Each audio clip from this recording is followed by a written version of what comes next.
Well, welcome in everyone to the Not From Philly podcast. I'm Adam from Wales, with my partner Justin from Tennessee, and our good friend Cory from Columbus has joined us once again because we need as much support and stuff to try and get through all this shit of the last few weeks. It's been a tough go of things.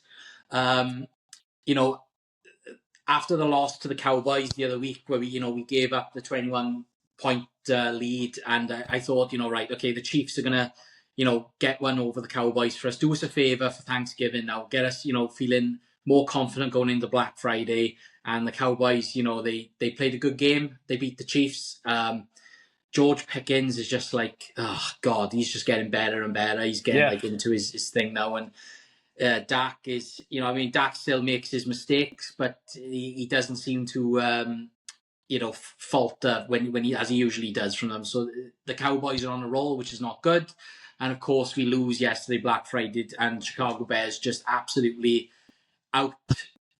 outgained us with everything, with coaching to defense to offense. Just they bullied us on the lines. It was a real tough goal thing. So. I'll start with you. I hope you had a nice Thanksgiving, obviously with the family and stuff, but also same for you, Cole. And I'm just gutted that the Eagles sort of spoilt it for us. So just how are you feeling about the last few weeks? I've felt much better about this team right now. I'll tell y'all what. I was telling Adam before we got started. I was up till about 1 this morning because I was waiting on Owen to get home, and I was listening to WIP while I was watching some college football. And the more I listened, the more pissed I got. And right now, I hate, and it kills me, but I hate this football team. This football team showed no heart, no fight, no anything yesterday. The second half against the Cowboys, no heart, no fight, no will, no gumption, no backbone. It's like they're giving up before our eyes. I can take losing, but getting just absolutely bludgeoned by the Bears the way we did on the ground, and then just seeing the nothingness out of the offense. It is absolutely killing me right now, guys. I cannot stand it. It's painful to watch. It's painful to sit through. But I guess we enjoy pain because we keep doing it week in and week out. That's all I know to tell you. Yeah. How about you, Cole? How are you feeling about everything these last couple of weeks? I mean, I feel I don't feel good at all. So obviously, I'm always an optimism guy. I have a lot of optimism when it comes to Eagles. I mean, the last time I was on a pod was right after the bye before the Green Bay game, and I thought we were about to go on a run. I mean, we all talked about it, and it's like since that game, our team averages, I think, 16 points a game off. We averaging 16 points a game scoring, and an offense that consists of Hurts, AJ Brown, Devontae Smith, Goddard, and Saquon Barkley. I'm with Justin with this. Like, I can't stand this football team, and it's like even for all the people out there, if you, I don't care what your opinion is on Hurts as the quarterback. If you think he's top 10, if you think he's top 15, if you think he's top 20, like, you can't tell me that with this talent, I don't care if, a college quarterback was back there. We averaging 16 points a game with the talent that we got. Like, that's crazy. Like, I think the Raiders and the Saints averaging more points than we are over the past 4 weeks. Like, what are we doing? Yeah. It's I think I seen something yesterday, like our offensive positive thing is like at the bottom. We're near the bottom of the NFL. We're in line with the Jets, and that's not a good place to be. Like you just said, Cole, like this lineup is a fantasy football team lineup. Yeah. I mean, we've got superstars. The offensive line are meant to be this dominant force, and they were last year. And they have just, I know they're banged up and they're hurt, but there's just no, like just said, there's no fight. The way the Bears ran the ball on the defense yesterday was, I couldn't believe. I know we've struggled all year to contain the run. That's probably been our biggest deficiency on defense. But yesterday, I saw it this morning. It's the most rushing yards a Vic Fangio defense has given up since 2005. It's the most and it's rushing yards 281 yards. It's the most rushing yards the Eagles have given up in a game since 1970 something, guys. I Oh, seen it God. earlier. I forget the year, but it was like 1975 or 74, something like that. Mm. And in defense of the defense, I will say this.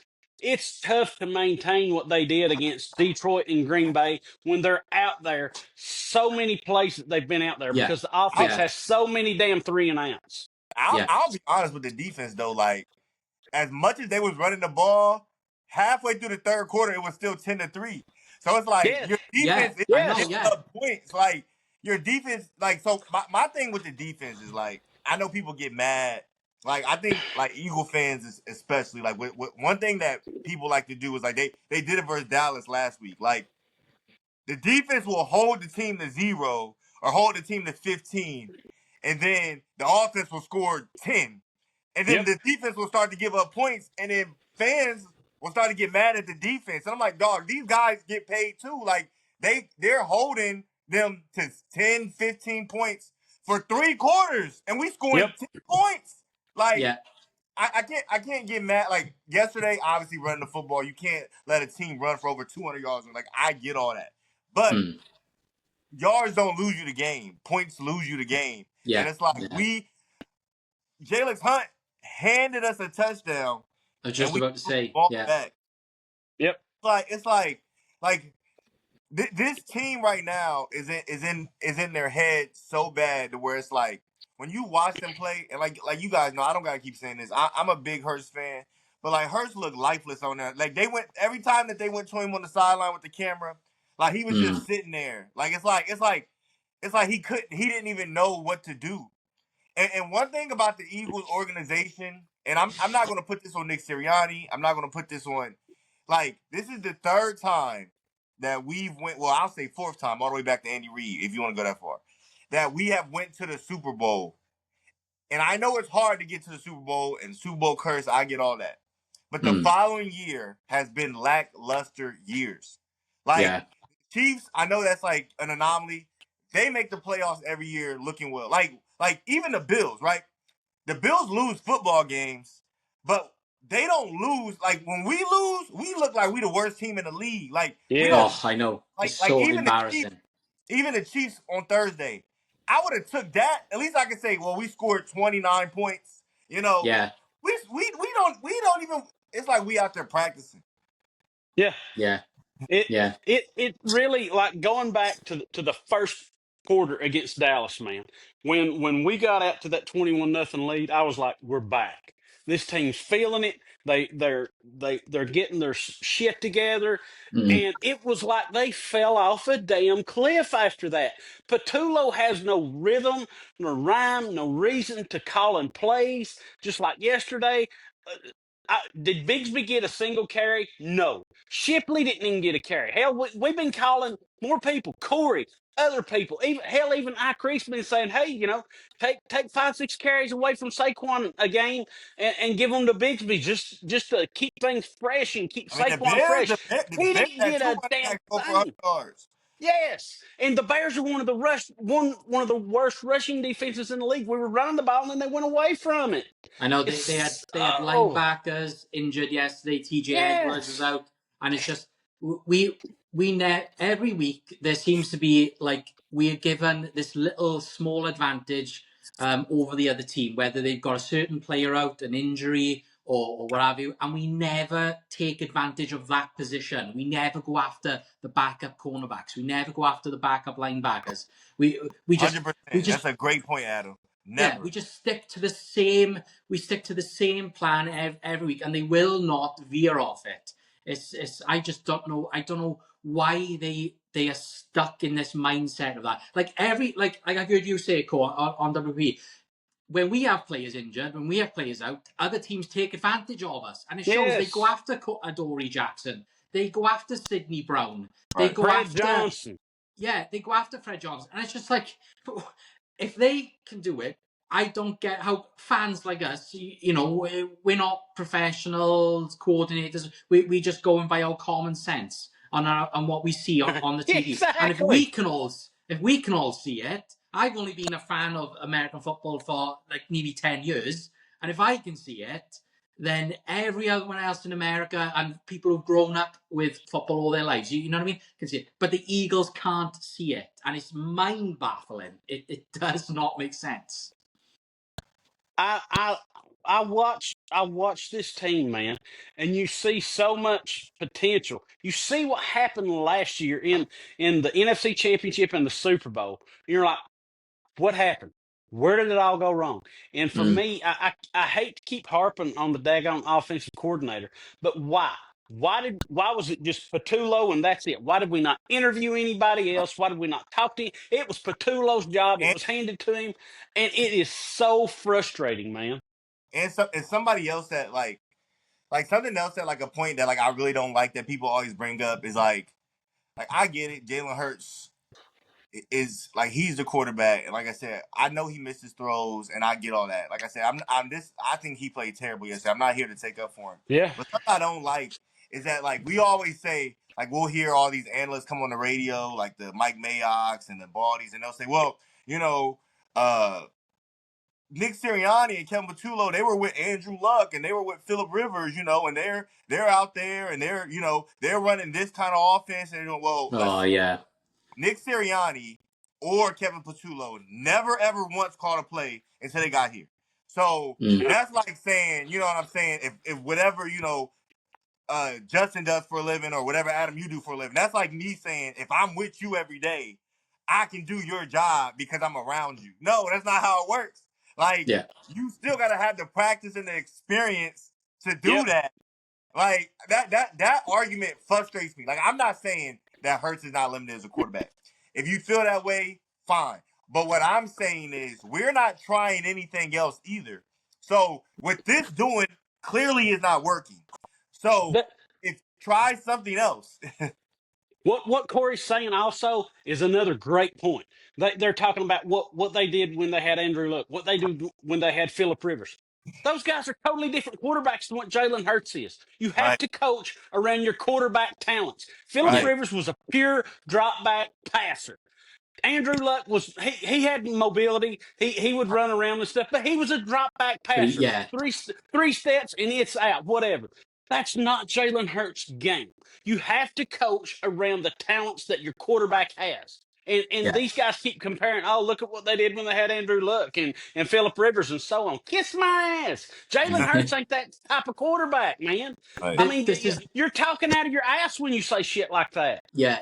This is what I was saying before the pod. Like Jalen is a dual threat quarterback. So use him that way. Like they need to run the ball more with Jalen. When they did it last night, and then they mixed it in with Saquon, they opened up the pass a little bit, and it got going. But then they stopped. They didn't stick to it, and it was like they cannot stick to. They will not do anything new. It's like it frightens them. It's like, oh, hang on, Jalen's running a bit now. No, right, he's fine now. Let's go past the ball 1,000 times again, and it's not going to work.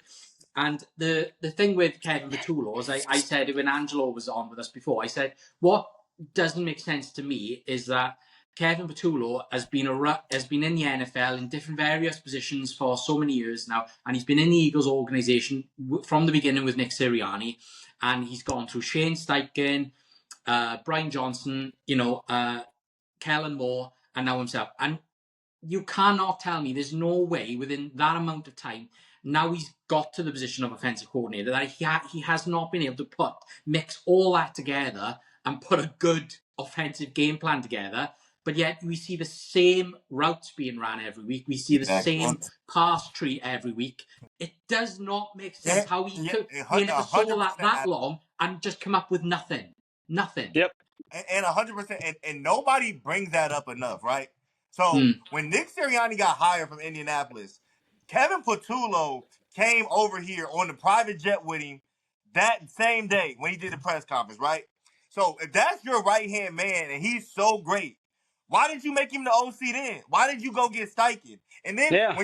when Steichen leaves, Why did you promote Brian Johnson? If this guy knows what he's doing, he's your right-hand man. Why didn't you promote him then? Oh, and then you had another chance because Brian Johnson failed. You had to go get Kellen Moore. So why has this guy been here since 2021 with you, and you've had all these different OCs? This guy just now got the job. Yeah. Not to include, Nick Sirianni was calling plays at one point as well. Yeah. Yeah. In 20, I At 2 yeah, points. yeah. Didn't he take over for Brian Johnson that year? Haven't we kind of heard rumblings that he's Right, basically taken the Sirianni, reins? So that's twice. Yeah. Sirianni is not a play caller, guys. I know he won us the Super Bowl. He's taken us to 2 and all that shit. But man, my faith is waning in him in how he's handling this whole situation right now with the offensive play calling, because we all thought, with all this stuff with AJ, is it him and Jalen? We've seen flashes of them getting along on the field and stuff like that since the Dallas game, and maybe that's just AJ happy he's getting his now. I don't know. But man, I'm telling you, I think this shit goes deeper. I think it's going to the offensive play calling. They don't like the scheme, the play calling, none of it. It's frustrating them. I really think that's what it's getting down to, in my But opinion. this Maybe I'm this is wrong. what I think has happened. If you think about it, right, the 2 years where we went to the Super Bowl, when Shane Steichen was from the beginning of 2022 when he was the full-time play caller, and when Kellen Moore was the full-time play caller, those offenses looked completely different to what Nick Sirianni was running before those guys took over the play calling. And now then he went back to Brian Johnson, and it looked familiar. It was a bit more explosive, but it looked familiar. Now it's back in Kevin Patullo's hands, and it looks like a Nick Sirianni offense. And I've always heard that the offense comes from Nick Sirianni. It's, even though he's not the play caller, it's the planning and stuff that Nick is still heavily involved. Right. The 2 years we go to the Super Bowl, it's because he Yeah. had that power taken away from him. Last year, Jeffrey Lurie didn't want to see the same old shit that they saw. So they made sure that Kellen Moore had the power to tell Nick Sirianni, no, we're going to run the ball now. This is what's going to work. Going to take a bit of pressure off Jalen Hurts. And when Jalen needs to throw it, he'll be successful. And he was. And that's what worked. But now that is gone, it's coming back from Nick Sirianni again. And him and Kevin Patullo, best mates, and it's just not working. It's a boring offense. And they see it coming every week. There's nothing new. Y'all seen Chauncey Gardner-Johnson with that bullshit was Shady and Acho yesterday, right? That pissed me off so much last night. So you've got, when they asked, it's like, so how predictable was it? And you got CJ doing that. I'm not pissed at CJ. CJ was let go. CJ should be on this team. All right, I'm going to say it right now. They had 3 opportunities to bring him back after they shipped him off. But Shady just acting a fool like that. This team he just got noticed that he was going to be put into the Eagles Hall of Fame. And he's sitting there laughing and hyping it up with that bum Acho. Man, there ain't no way I put him in the damn Eagles Hall of Fame acting like that. You should be like, you should be pissed like Ike Reese probably is, like Jason Avant is, like Jason, like those guys that will tell you the truth that they feel about this team. They will go to bat for this team. They will battle for this team. But when this team is shit, they'll tell you it's shit. And then you've got Shady out here laughing and going on. I hate that crap, man. Yeah, I wouldn't put his ass in the Hall of Fame for nothing now. Yeah, I couldn't believe when I seen that last night. They were laughing and it was like, you absolute rat. Like yes, the Eagles have done nothing but, like, they put you in the Hall of Fame. They've given you everything, and it's like, to me, that's a loyalty thing. To me, I think that really. What happens? Sorry to interrupt you, Adam, but what happens is, like, 2 things. People start to push their agenda over, like, knowledge. So, like, Shady has this agenda that he doesn't think Hurts is a good quarterback, and he thinks that Hurts is the problem. So he doesn't think Patullo is good. So when you get reinforcements or, like, recognition about that from players playing against him, it's like, oh yeah, I told you I was right. But it's like, I've always been this type of way. Like, what does being right get you? Then you gonna get some kind of dollar amount? It's gonna get you like what does that? Like, it doesn't get you nothing. Like, okay, I was right. Okay, now what? You know what I'm saying? And Chauncey Gardner-Johnson, listen.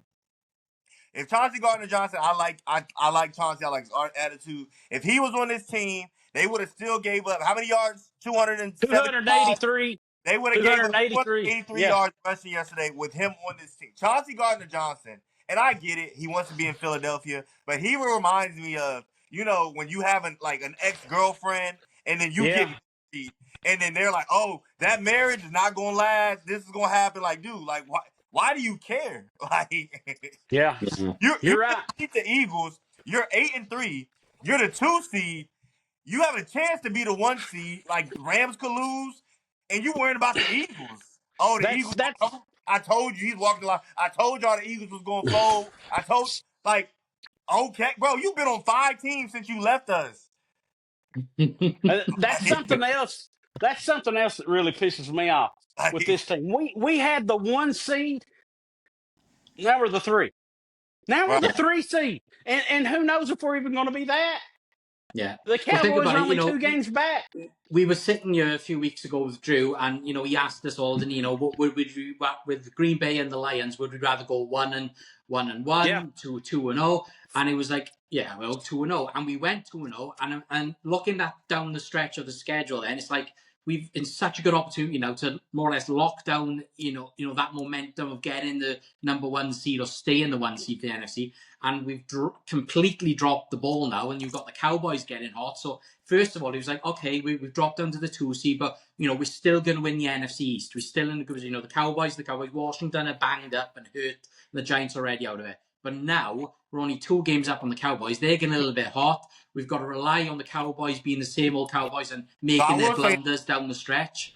So we've got a little bit of pressure now, and it's these it's really going to come down to us. Like, there's yeah, still a big chance that the Eagles could get the 1 seed still. Like, yeah, of they're the 3 course. seed right now, but I think the Bears' last 5 games is they have to play the Packers twice, they got to play the Lions, they have to play the 49ers, and then they play Cleveland. So there's no way they're gonna go 5-0 in that stretch. No, Like, I just don't. They're not gonna beat the Packers, the Lions, the 49ers, and I don't see that. The no. Rams still have to play the Seahawks again. They play the Lions, and then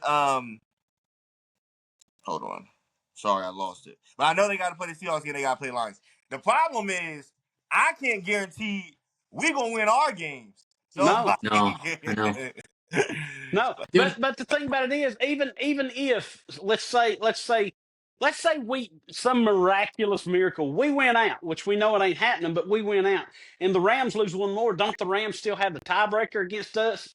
so if we have the same record, we have the tiebreaker because we beat them head to head.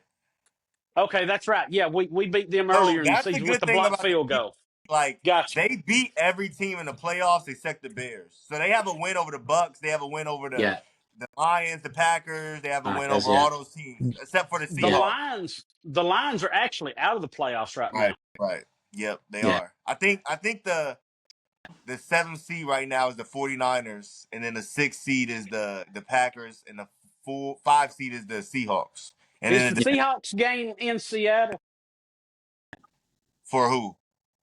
for the Rams? No, it's It's in C. in the Rams. It's at It's at It'll it's be at okay. Yeah, it'll be in All right. LA. That's 2 But the teams that last I game, when they played them last time though, Darnold had four 4 interceptions, picks. but they yeah, only lost by 3. Yeah. yeah. I don't know. For some They reason, I missed was the thinking field it would goal be in at the end. Seattle. Sorry, Just? Yeah. I said I was thinking this one would be in Seattle. I thought the first one was at L.A., but I'm probably wrong on that. And the thing about it is, this next game against the Chargers, we all know how well Eagles fans travel and how wishy-washy L.A. fans are. You see teams come in like Pittsburgh went in and basically took over the Chargers home game there. I think it was a national TV game or something like that. We've done it several times. Anytime we go play the Rams or the Chargers, it's maybe 60% Rams or Chargers, 40% Eagles fans. And it Mm, could, like I think Elliott said even one time, he thought it was 50-50 split. And Eagles fans are way more vocal than LA fans. I have a friend out there, his name's Rusty, and he lives in LA, but he's an Eagles fan.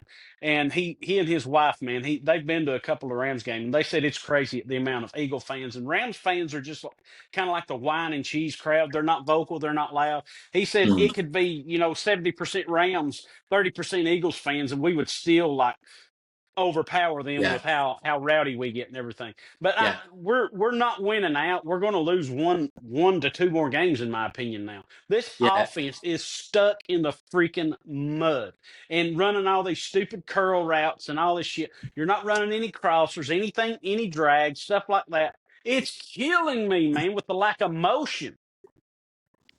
Go ahead, Yeah. Adam. I didn't know if you. The for me, obviously it's plain as day now. The biggest problem we have is the discipline on the team, because Yes, the penalties again, that opening drive, I cannot believe AJ Brown again gives false this start. idiot who's been complaining for weeks. I'm not getting my yards. I'm not getting this. I'm not getting that. And now he's getting his yards, and it's like he's doing it on purpose or something. You know, it's like the third game in a row now. He's giving away a false start, and it's like that killed that drive before it had a chance to get going. You know, I know Jalen completed the next pass to AJ and Ravi, but then it just stalled out, and we were off the field 3-and-out. And it's just it's the lack of like a concentration and the attention to detail is baffling, because Nick Sirianni has always preached that that's the main thing that he, you know, puts across to the team every week is that, you know, they got that saying, I can't remember how it goes in the order, but there's like a details together, Yeah, something I can't remember how it goes. But you know, they're meant to follow this philosophy, and this season it's just been absolutely terrible. And you know, so speaking of AJ Brown now, I've never seen him so happy these last two games, because he's smiling at his locker after the game, because I he's believe we're gonna get it together. Now it's just, I yeah, believe like this man this man ain't been happy all year. And I think the last two games has been literally the worst two games. And he's like, "Oh, I still got confidence that we're gonna figure it out." Yeah, but look, bullshit. Like he's talking absolute bullshit. You know, I'll give you these stats that he's got for his last three games. Now I seen them this morning. He's got 7 catches, 49 yards, 8 catches, 110 yards and a touchdown. 10 catches yesterday, 132 yards and 2 touchdowns. You know what I mean? You know, he's happy. I'm glad that he was able to get his garbage yards last night and Ravu, but it was it was too little, too late. And it's not good smiling at your locker and saying, "Yeah, we're gonna get it together," and it's yeah. no, like you're full of shit, mate. It's And you know what God. makes like you'll see all these posts on social media like Sirianni gotta go, this gotta happen. Like being the owner of the Eagles is such a hard job, and I'm gonna tell you why. Because it's like Nick Sirianni has never missed the playoffs. Like we're gonna make the playoffs this year unless we just lose every game for the rest of the season, which I'm not counting that out, but I'm just saying we're Yeah. gonna make the playoffs. So he's made the playoffs every year. He's been to 2 Super Bowls, and he's never like lost or won less than 9 games. And it's Mm. like, how do you like? You sit back and you're like, how do I move on from this guy? But then it's like when you sit, because it's like even when the Eagles are bad, they still win. It's like we like when Doug Peterson was here, we would have bad seasons and we would win like 8 games, 7 games. Like we're bad and we win 11 games. It's like Yeah, what is going on? I Like know.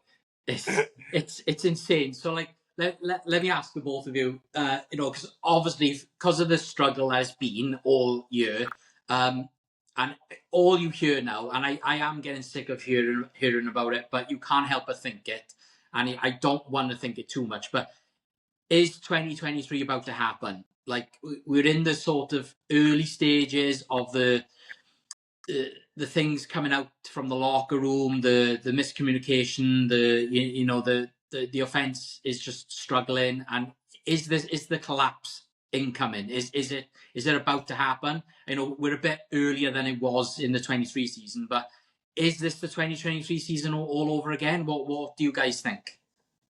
I believe it is because I was there for the 2023 season. I was there this year. I'm the jinx. I'm the damn curse. I ain't never going back to the I link. think You Drew can is hang as it in well. your Drew was there ass. yesterday, and it all went tits Yeah, up. and Drew was there in 2023 too with me. He was at the same game. So yeah, I ain't going back. Hell with it. I love Philly. I love the Eagles, but I ain't never going back to the link because when Cory, they do, you this need to team get to craters. Philadelphia and like get rid of the juju, like Hey, one of the unjinx Yeah, best us, you know. years. So I mean, the years I went to. I mean, I went last year. So I went to there Super you Bowl. go. So both of the years we went to the Super Bowl, I did go. I did go to Philly this year though. It was pre. It was for the open practice though. But Landon Dickerson Yeah. got hurt, so I caused that. Yeah. So, Something else I want to hit on. Like, yeah. dude, Jordan Mailata got his ass whipped a couple times yesterday, maybe even three. Like, mowed down. He has fell off this year. People can talk about the offensive line and stuff.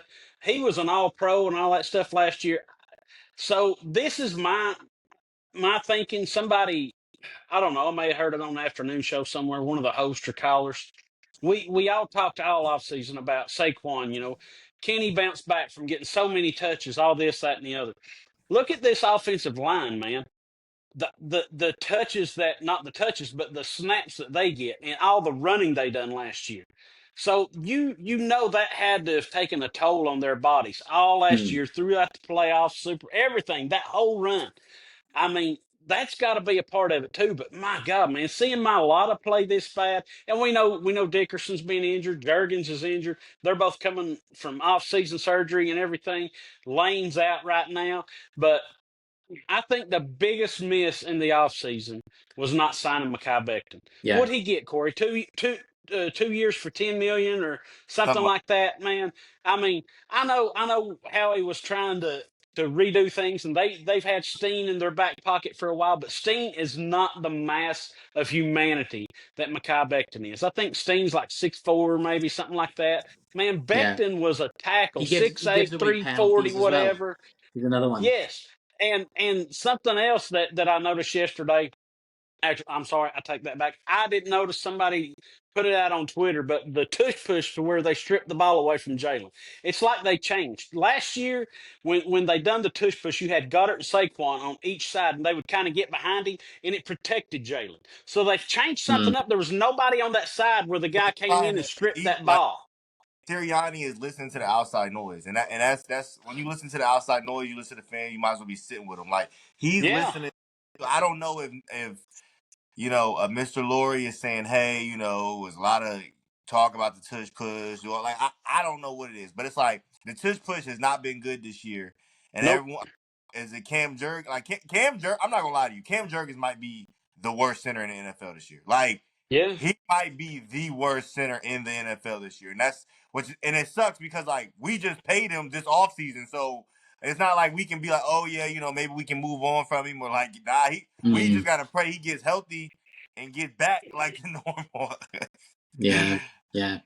Cam Jurgens was I thought he did a good job when he was right guard as well. You know what I mean? Before Kelsey retired, he did a decent job at right guard. And yeah, like what you just said, just not signing Mekhi Becton and not signing Isaiah Rodgers in the secondary, cornerback.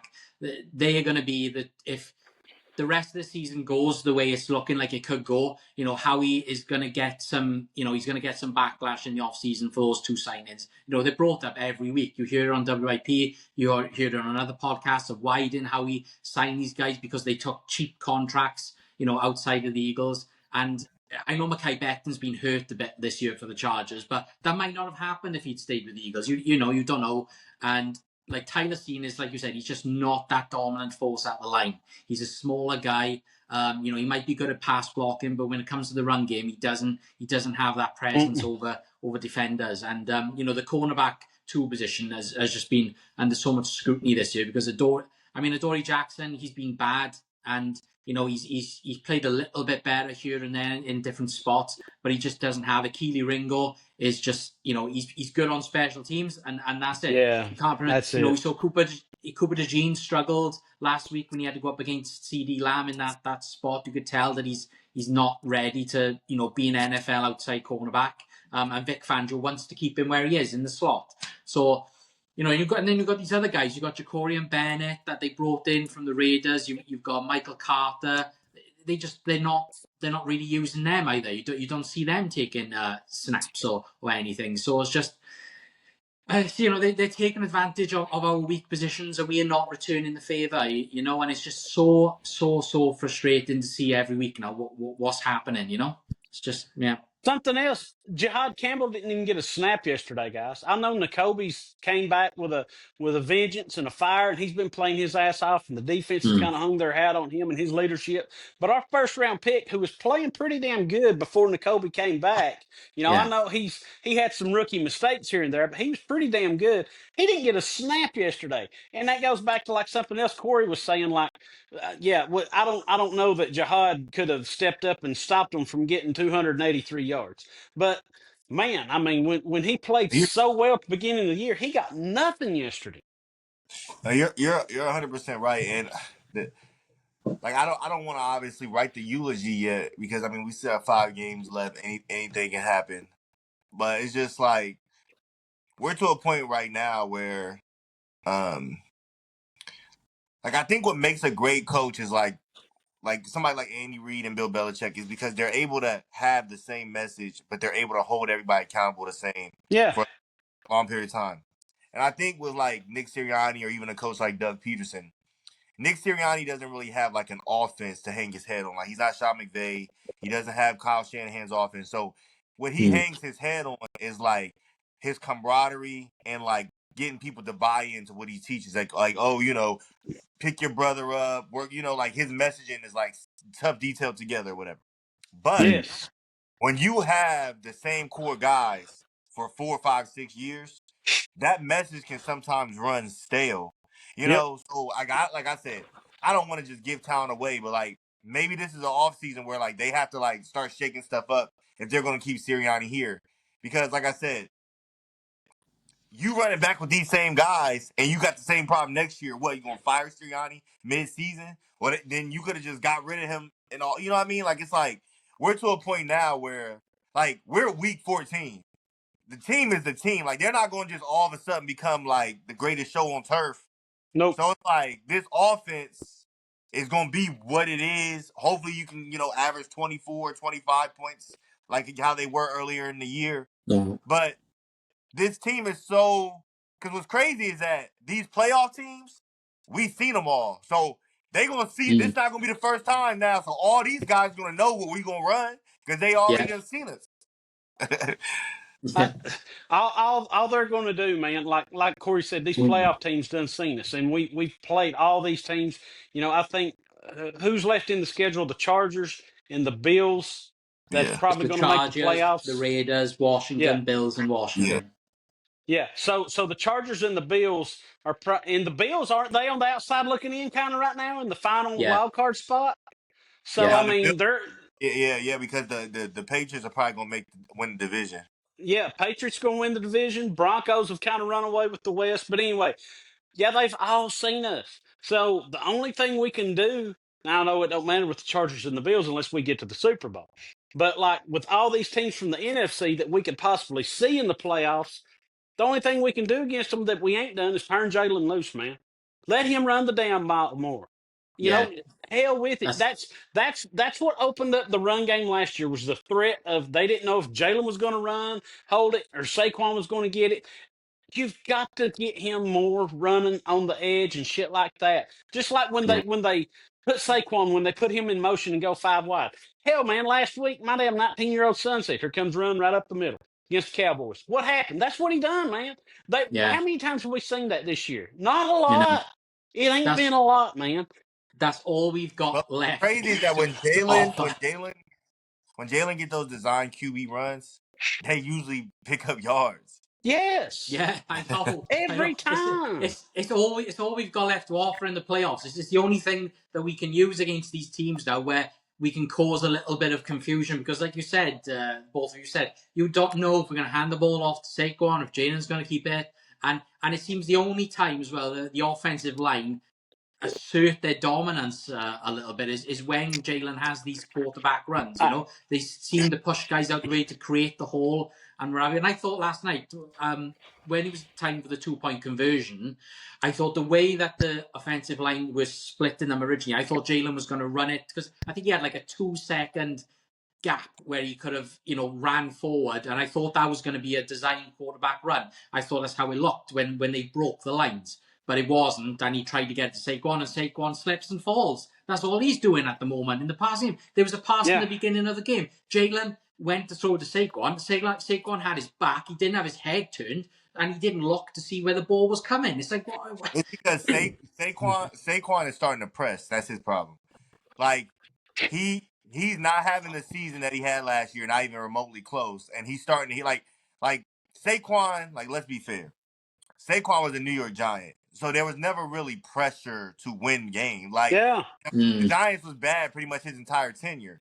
So he Yeah. comes here, he has the season he has last year. If he would have that season for the Giants, he's going to the Giants Hall of Fame.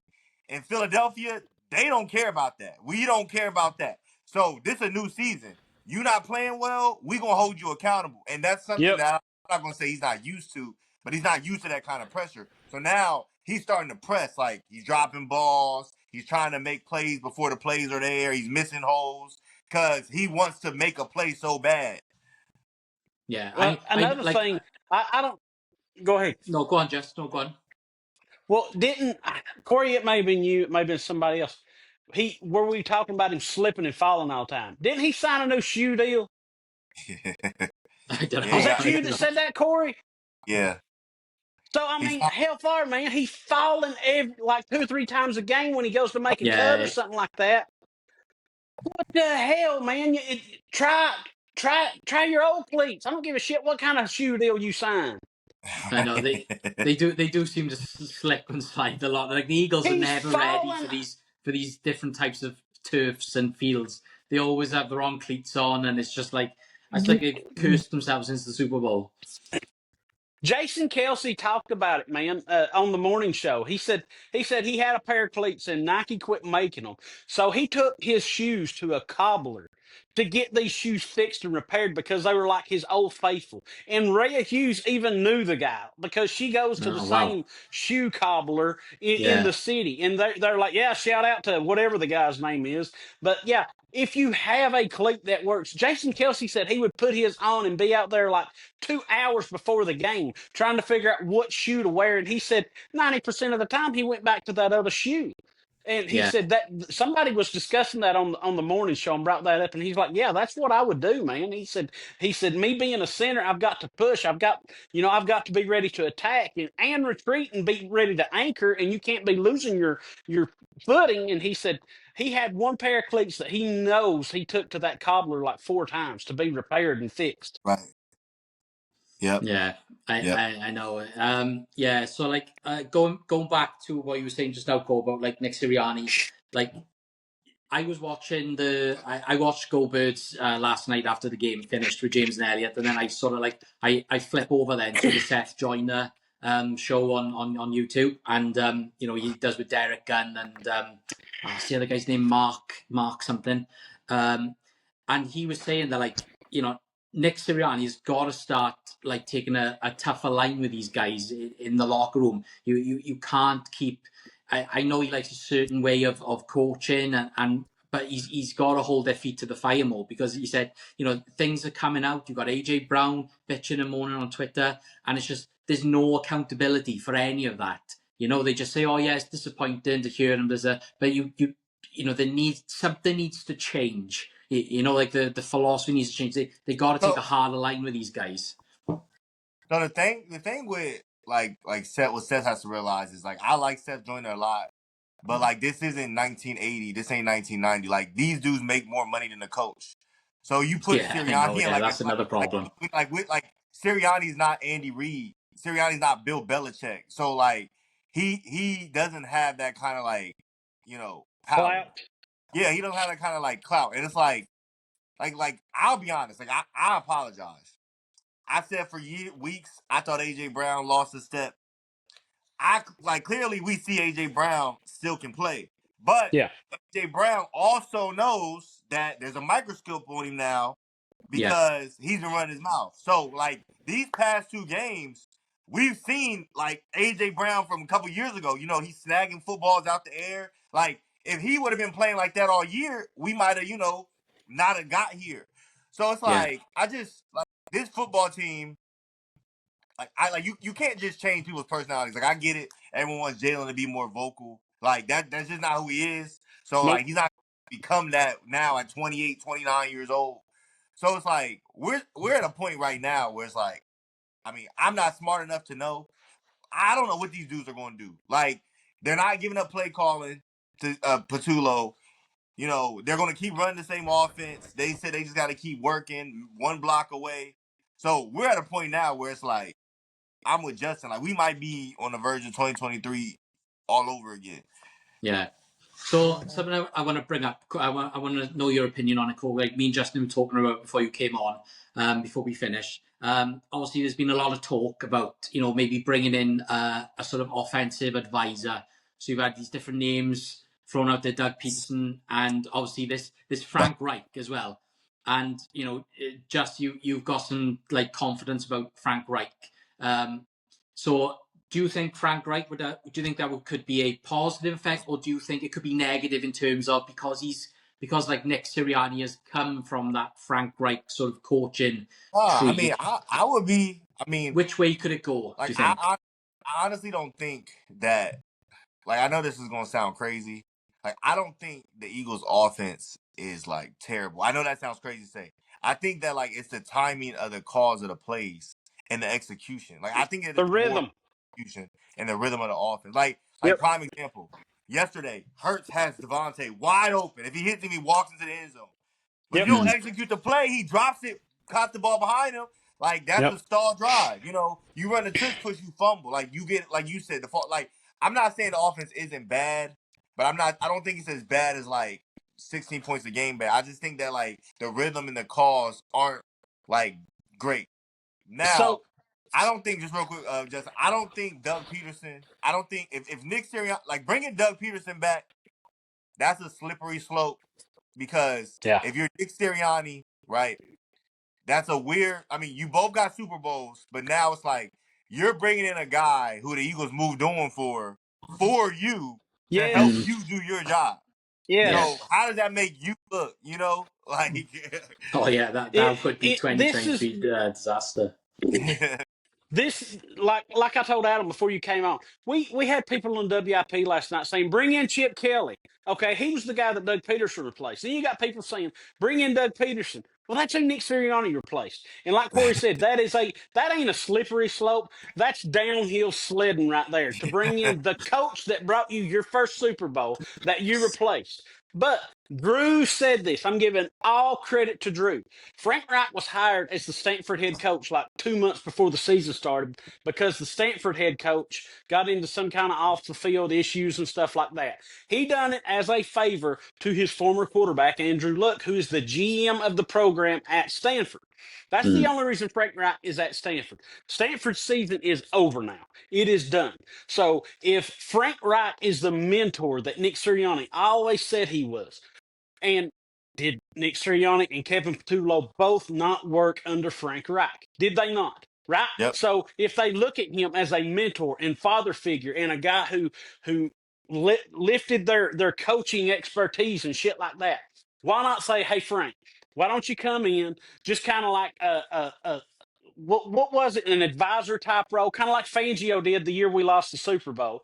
Yeah. Come in, help Kevin out, like go over the plays, go over this whole string of plays. Okay, you called this, but why did you not follow it up with something like this? You have to have a rhythm. Kevin, I'm not here to hurt your feelings, replace you or nothing like that. I'm here to help. I want to see you succeed. I want to see Nick succeed, and do something like have those guys say, okay, you did this right here. What about this? Why didn't you call something like this? Give a fresh set of eyes and a fresh perspective, and somebody who has actually called plays before, give them that opportunity to help you. That's what I've been ever since Bruce said that. I've been 100% on board with that. So Stanford's season is done. Tell Frank, hey man, here's $1 million. Come on over. $1 million for a couple months' work. Hell, I'd do it in quick as a freaking hiccup, Yeah. And it's keeping him in football. He has no pressure on him. Frank doesn't. And Nick shouldn't be scared of it because that's his guy. That's his mentor. That's his coaching father figure besides his dad. If Nick Sirianni is scared to bring in a coach to help, like first of all, like that's an indictment on Nick Sirianni. Like, you see that you're thinking, right? So you're gonna let your pride get, like, like, because one thing we know about Jeffrey Lurie is that Jeffrey Lurie will fire a coach. Like he fired Doug Peterson 3 years 2 after, years. years Oh, after he 3. won. 2 or 3. So Yeah. yeah, so it's not like he won't move on from. I mean, 1 year after the Super Bowl would be like probably a step in like the crazy direction. Yes. But we're in crazy direction territory. Like you got one of the worst rank. You're averaging 16 points a game on offense. 16. Like Adam said, we're in Jets, Saints territory, Raiders territory. Like, what are we doing? And then if you move on from Nick Sirianni, you know the list of coaches that was. I guarantee you this: everybody that thinks that Jalen Hurts is holding this offense back, move on from Nick Sirianni and see the list of coaches that will be willing to take this job with A.J. Brown, Devontae Smith, Saquon, and Howie Roseman as your GM. Yeah. That list would be huge. There would be guys. I'm telling you, there would be guys coming out of the woodworks trying to get that job, and you could see somebody like. I ain't saying this is going to happen, but you could see maybe something like somebody that we talked about who is basically an offensive genius. How many times has a coach been traded for in the NFL? Once. Didn't the Pats trade for Belichick? And then somebody else traded for another coach once, maybe twice, but you could see something like that because when you have the offensive skill set and talent, where has Dallas Goedert gone, guys? I wanted to say this earlier. We were talking about it. That sumbitch had 8 touchdowns like within the first 7 games or 6 games. Yeah. He's been on a milk cart in the last few weeks, guys, ever since all this shit started with AJ. Dallas was a red zone threat. Where's he been? Yeah. The only pass they seem to execute with Dallas Goedert, it's that rollout pass where Jalen rolls out to the side and he hits Dallas on the sideline and Dallas leaks gets out in the flat. Yeah. That's the only thing they seem to run with Dallas Goedert. I think they ran it once last night. They tried it, or twice possibly. And other than that, you just don't see because of the friggin' AJ Brown shit that's taken the attention away from everything, and that's what's most frustrating. Yeah, you look at this team; it's a superstar lineup, it's a fantasy football lineup. Howie's done great, assembling this thing, and I've said it loads of times on these podcasts. We're in such a good position now as a team, as an organization, to assert ourselves up there as one of the the dominant franchises like the Patriots and the Chiefs, and to get to that level of like we are the team to beat every year, and we just can't find. Every time we come off a Super Bowl, we just can't find. We struggle with success. I don't know what it is or why, but we just can't. We can't sustain it.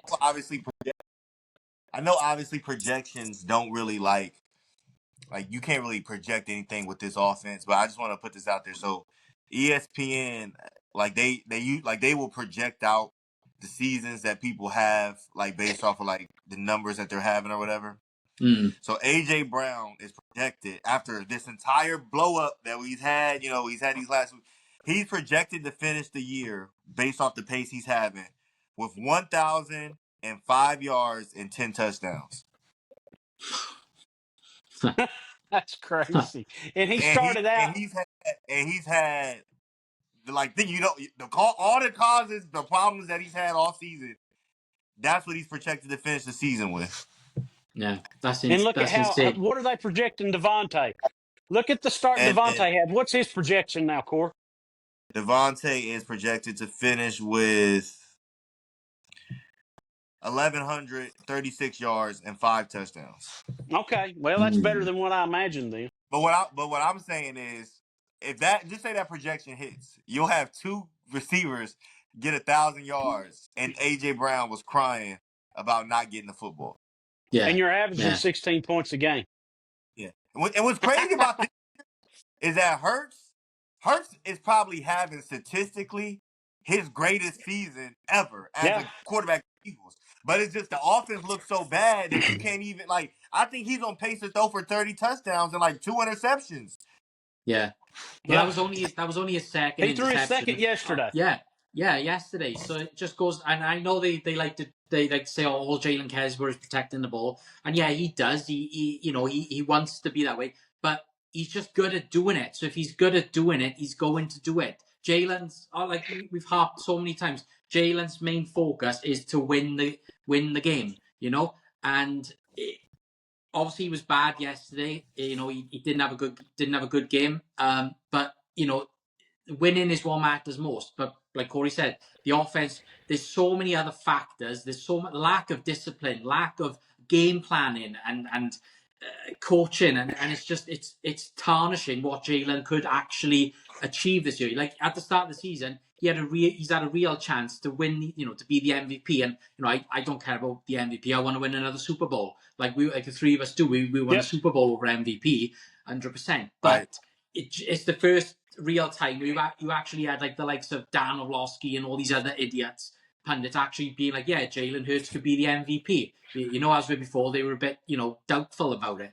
But now that's probably gone now, because not because of Jalen, but because of how this offense is looking, and it's all going to fall on Jalen's shoulders. You know, when the season ends, it's Jalen that's going to catch the heat on WIP, on, you know, on the Fanatic, on all these other podcasts. It's because that's the position he is. He's the quarterback, and it all comes down to him. But it's, you know, it's just a damn shame.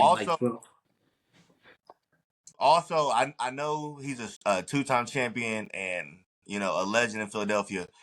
Jake Elliott don't deserve no lifetime contract. Like I'm sick. I'm getting to a point where I'm sick of Jake. Like, I can't believe he misses the easy kicks, but he makes like the 60-yarders. You know what I mean? I don't understand how he misses the easy kicks. Right in front of the goal. I know it was windy last night. He ain't even doing that now. And what makes me so mad is when he makes that stupid face when he misses it. Like, it's like he's so shocked. It's like, I'm not shocked. Like, I know. It's ridiculous. Yeah, I don't know how long like Jake Elliott's got left on his contract, but you know, might be time next year or the year after, possibly, if the struggles continue, or if he keeps messing up at pivotal moments in the game when we need those points, you know. Right. Yeah. I mean, if he makes that kick in the Dallas game, we go to overtime. Yeah. I know. If he makes the 2 field goals yesterday, we're driving with a chance to tie the game or the chance to take the lead with 6. Yeah, chance. Yeah, it would have been like, chance to win the game. Like, I think. It's like, yeah, and it's like, I know that hindsight is 2020, and they're like, oh, like, you can't blame Jake for that. I mean, I can, because he got one job. Like, we asking him to kick the football into the goalpost. We're not asking him to do nothing else. Yeah, I agree. The one thing I totally agree.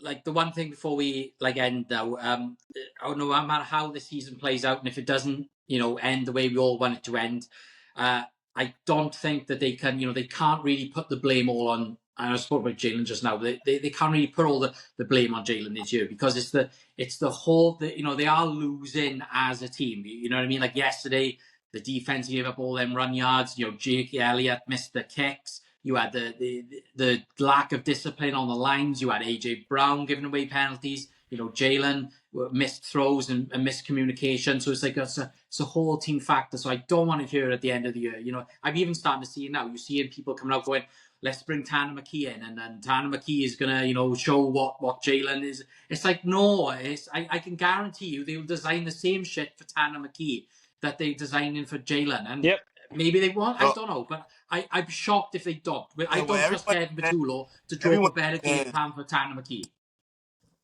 Exactly. One thing about the Eagles is that winning that Super Bowl with Nick Foles obviously was a gift, but it was also a curse, because we think that every backup quarterback is going to come in and do what he did. Like, so what happens when they stop playing? We going to want Sam Howell to come in? Like, you know, like what? Like, I know. Yeah, because Tanner McKee is going to be in the off season. Even if we don't see Tanner McKee till we might not see Tanner McKee till the last game of the season, and I hope that's the scenario that we, touch wood, that we're playing in. But Tanner McKee's going to be a trade target probably. There was talk about teams wanting to trade. Teams are going to need a quarterback next year. New Orleans, maybe they take the plunge next year and they offer Howie something good for Tanner McKee, but Tanner McKee is going to be a target, so to speak, next year in the off season. So, right. we'll see. But But yeah, so guys, we'll wrap it up there. Thanks again, Cole, for coming on with me and just love having you on. And I love being in the chat with you guys every week, and we can vent. And it's been a tough couple of weeks, and I don't think the season's over, but they're gonna have to really rally and dig deep now to dig their ways out of this hole. They got 10 days now to put something decent, half decent together for the Chargers, because Jim Harbaugh, he's gonna run the ball down our throats on defense, and Justin Herbert is I know he's gonna target that secondary like he's never so it's that game is coming, so they gotta put something together. Yeah, go on, Just. One more question before we go. Let me ask you guys this: as bad as Sidney Brown played yesterday, any chance in hell that Fangio maybe tries to bring in Justin Simmons? Because we know Makuba's out for the season. Makuba's done, right? I don't Any know. chance? Because Sidney looked bad. Yeah, he did. But I think the problem is that I think Marcus Epps is available to come back from IR this week, so they will probably go that where they brought somebody in. And like Elliot, that Fangio really likes Andre Sam or whatever. I would probably say no. Okay. Yeah. I think the Justin Simmons thing is the bubbles burst, maybe, Yeah. Yeah. In closing, I just hate that something I love so much makes me feel this much hate and anger and frustration. I know. I literally, like I said to start the show, I hate this team right now. I hate it so much. You've got this much talent and you're shitting the bed. But anyway, yeah. Go ahead and close us out, I was, guys, like, yeah, I feel exactly the same. Just it's like, I usually wear my Eagles gear, and I've got an Eagles hat on now, but it's like I when they lose and the way they're losing, they're beating themselves. They're just not playing well. They're making mistakes, and it's just tough to like look forward to the game now. And it's going to be a long week, a long 10 days now. Hey, we still Super Bowl champs now. We are. Nobody. Yeah, we're champs until we not. Just remember that. Yeah, we are. Yeah, true. You know what? Maybe I'll go watch the Super Bowl now to make myself feel better. But yeah. So that's it for this week, guys. We'll be back soon. Give us a like, a follow, subscribe. Thanks for watching, and go Birds. Go Birds. Go Birds. Go Birds.